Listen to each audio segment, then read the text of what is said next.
I remember like if you were like passed around as a kid, they would call you a street rat.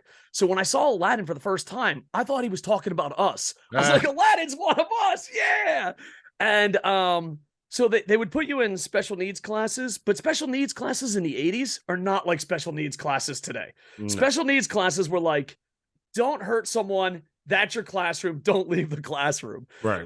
And that was my education for a long time. And then I was like, oh man, I got to hang out with the cool kids. I got to know what Stephen King did. So I'm reading a Stephen King book and I'm like in fifth or sixth grade. And the teacher's like, do you understand what's going on? And like, I missed it. I was like, yeah, I understand what's going on. I got to read this book by next Friday because the movie comes out. Right. And she's like, no, do you understand the words? I'm like, most of them, a big word I just kind of make up. She's like, what do you mean? I'm like, if I don't know it, I just make it up. And then yeah, from there she got me out of special needs class, and she's like, yeah, dude, you just got to come to our class. Like, I don't know why you're in special needs class.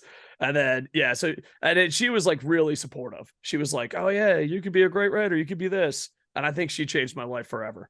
I really do. Yeah, we all had those great teachers. Mine, I had two. Mr. Terry was a good teacher in high school, and Miss Jackson, who's because mine was the little bit of the opposite of yours, because I was in Gen Pop, as I always called it, when I got into high school, and I was like, and I looked at the kids in the gifted and talented classes, I was like, I'm as smart as those kids. What do I need to do to get in those classes? So I had to read like a bunch of books, a bunch of classics actually.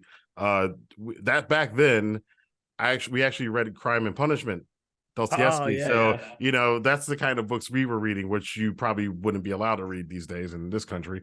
But I read it over the summer and then did some math problems or whatever. And I was in gifted and talented the next year. And then you find out a good life lesson. If you do that kind of work and you get into the Pareto distribution of that top percentage at the means, you do get a lot of privileges, because once I was in gifted and talented, we had no work. We just showed up to class. They just assumed we were all smart.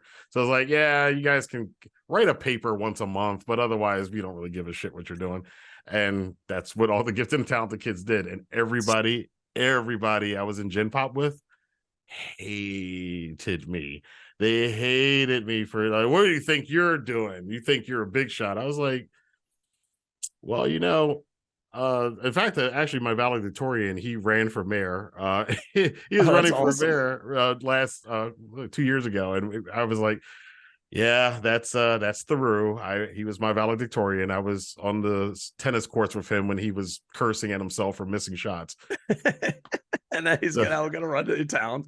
right, but the I one love thing, the eight. I like. I just. I love the 80s and 90s education system. You're dumb. We're not going to help you. You're smart. We're not we're going to not going to help help you. you. Yeah, you're like you're just right there in the right spot. Maybe we'll educate you.